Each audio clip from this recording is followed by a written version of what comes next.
Palestinian British. Let me give you a story that my mom told me when I was a child. That her dad told her how we all live together in Palestine. Muslims, Christians, and Jews. Jews came to Palestine over centuries in ships, escaping the persecution in Europe over centuries. From the time of the Inquisition, then throughout the Crusades, then through the First World War, the Palestinians opened their heart to them. They opened their land and they shared their food with them. Not far from our village, there was a Jewish community. We prayed with them. We visited them and they visited us. We all live in harmony. And Palestine was a safe haven for everyone. All of this changed since the occupation in 1948. We are not against Jews.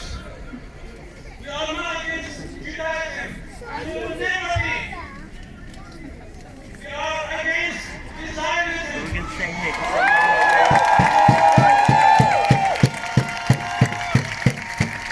are against Zionism that created a state over stolen ground. And over the dead bodies of its owners. In 1948, my mother was only a child, but she remembers every village she had to escape to with her parents, walking bare feet for hours with no water, no food, until they reached Gaza.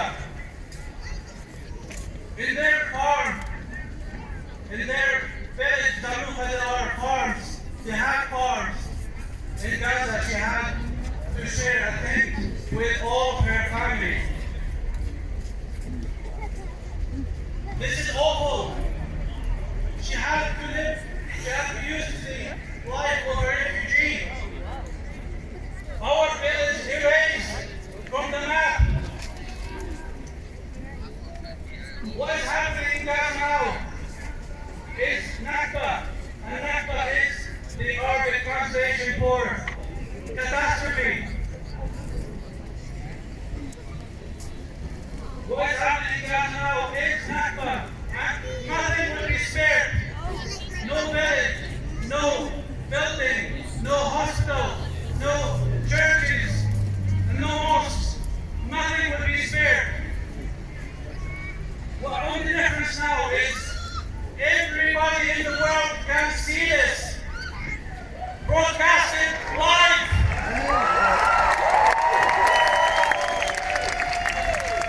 And our so-called leaders and the media are turning a blind eye. Shame!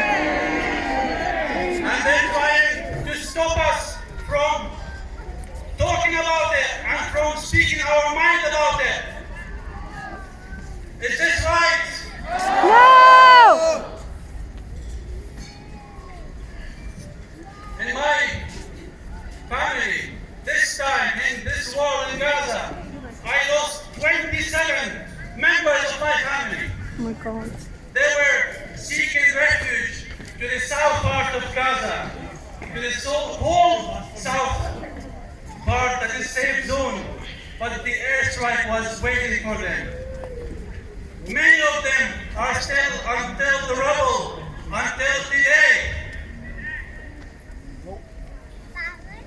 They are not the exceptions. Over 11,000 innocent civilians have lost their lives. They did not just die where they were sleeping. They were killed. They were killed in cold blood.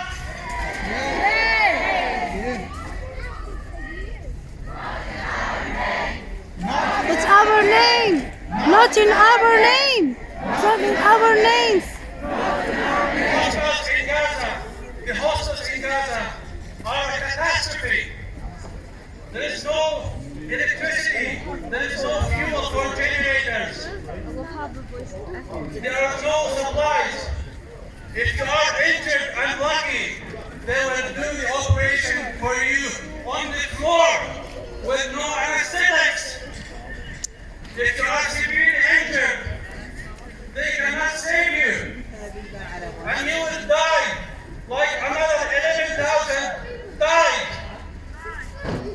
Is this humane? No! Is this right? No! Gaza is left to face the fate of extinction. There is no food, no water, no electricity, no gas, nothing. A piece of bread now in Gaza is a dream, but it is a dream that will never come true. A reporter asked children in one of the bombed schools in Gaza what their wish was. Do you know what they said? A piece of bread, that's what they want. No toys, no new clothes, just a piece of bread. And everyone is turning a blind eye on this. Shame! The number of people in Ukraine, the number of children in Ukraine who died, which are against this, that number over a whole year equals the number of children that died and killed in Gaza in just 6 days. Shame! And it is still growing. What is happening in Gaza is unique. It never happened in any place in the whole world. Only in Gaza, death certificate is issued before birth. Only in Gaza, children can no longer buy ice cream from ice cream vans. Their bodies are thrown in these ice cream vans because the mortuary is so full. Can you imagine this? Only in Gaza, men are collecting the remains of their children in carrier bags. Only in Gaza, a child who's 10 years old, keeping the remains of his brother in a school bag. Imagine someone is keeping the remains of his brother in a school bag. Is this right? No! In the name of humanity, what is this for? Genocide! If this is not genocide, what else? Terrorism! This is not ethnic cleansing, what else? Palestine, the suffering in Palestine has never been seen throughout the whole mankind. And it has not been happening from 7th of October. It's been happening for 75 years. I told people to watch a documentary. It's called Tantura, Tantura. It's on YouTube. It's free to watch. It tells you, it's an Israeli documentary. It tells you in the Israel's own soldiers what they did to the Palestinians after 1948. It is barbaric, killing them in cold blood, beheading babies, raping women, burying them alive. This is not my words. This is the Israelis' words themselves. This is what they did, and this is what Israel is accusing Hamas of doing, without any single proof. This is what they did. This is what they did. Please, everyone look at it. So you know the real face of Israel from 1948. The Palestinians in Gaza, they have nothing. They've got no hope. They've got nothing to hold on to except their strong faith and the hope that people like us will stand beside them. You don't need to be a pro-Palestinian to support Gaza.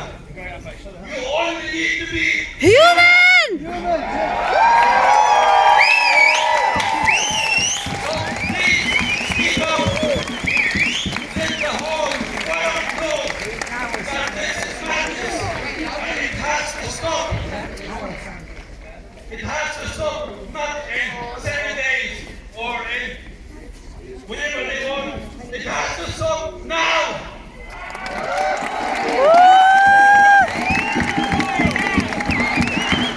Ceasefire now!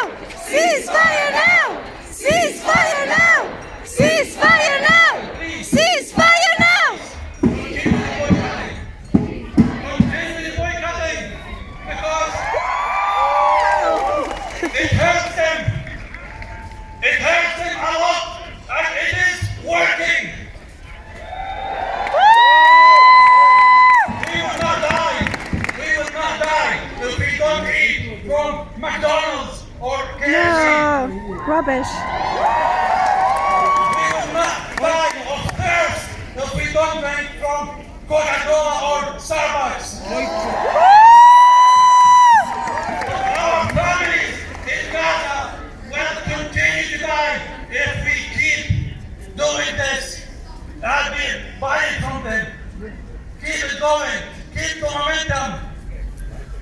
Do last things for the so-called Prime Minister and his genocidal government. Woo! They are not even worth talking about them.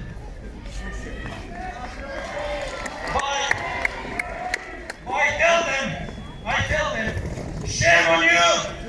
Shame! History will judge you. History will judge us all. And I tell them that the general election is not far from now. And we will not forget our people. Woo!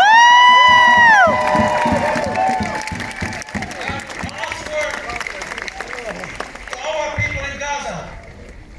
You have shown the whole world the meaning of bravery.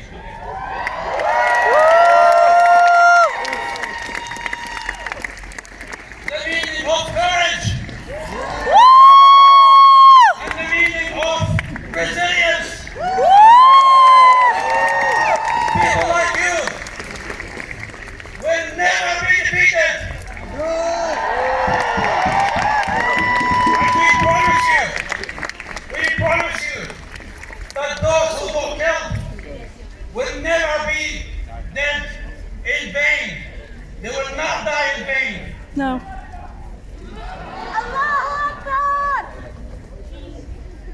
We will not rest until we have justice.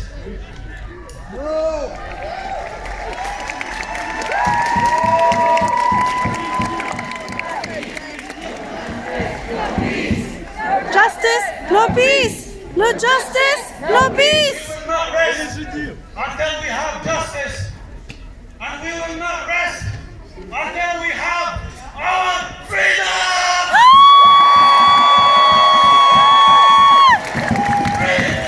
Palestine! Palestine! Palestine!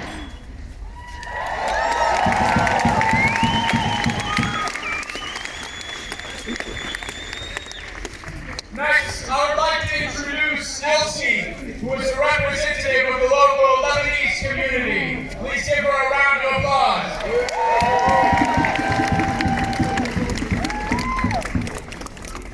Hello Edinburgh, my name is Elsie and I'm from the Lebanese community in Glasgow.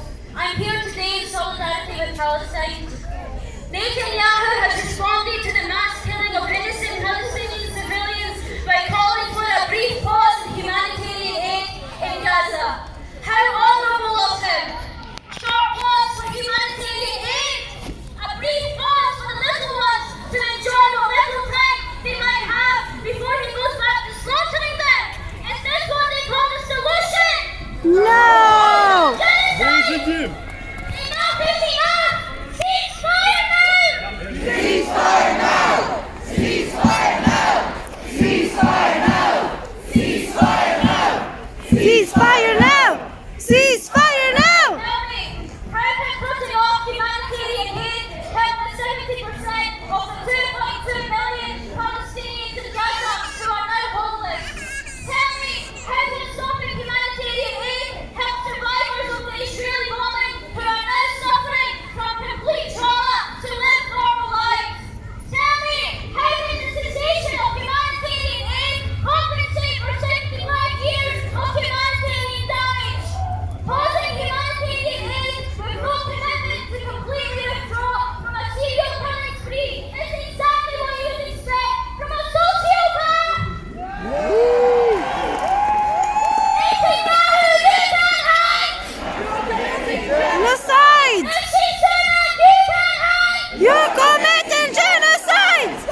brothers, comrades, of whatever political persuasion, of whatever nationality, of whatever faith. I address you today as a Ukrainian migrant in Scotland, on this island, for 10 years. I address you as a Ukrainian activist. I address you as member of the Ukraine Solidarity Campaign in Scotland, and as one of almost 500,000 Ukrainian activists, labor and political activists, intellectuals and artists have signed a letter of solidarity, a Ukrainian letter of solidarity with the people of Palestine. We wrote this letter as people to people. The dominant way of speaking at the governmental level and among solidarity groups about the struggles of Palestinians and Ukrainians often creates separation between us. With this letter and with this call to you today, I want to reject these divisions. I want you to join me in rejecting these divisions and affirm our solidarity with everyone who is oppressed and struggling for freedom. Activists committed to freedom, human rights, democracy, and social justice, and while fully acknowledging the differences in power and perception of us, we firmly condemn attacks on civilian populations. Deliberate targeting of civilians is a war crime, and there can be no justification for collective punishment of the Palestinian people, identifying all residents of Gaza with Hamas, and indiscriminate use of the term terrorism applied to the whole Palestinian resistance. Echoing multiple UN resolutions, we know that there will be no lasting peace without justice for the people of Palestine. Lasting peace and justice are only possible with the end of the ongoing occupation of Palestine. Palestinians have the right to self-determination and resistance against Israel's occupation, just like Ukrainians have the right to resist the Russian invasion. Our solidarity comes from a place of anger at the injustice and a place of deep pain of knowing the devastating impacts of occupation, shelling of civilian infrastructures, humanitarian blockade from experiences in our homeland in Ukraine. Watching the Israeli targeting of civilian infrastructure in Gaza, the Israeli humanitarian blockade, the occupation in the West Bank resonates especially painfully with us. From this place of pain and experience of solidarity,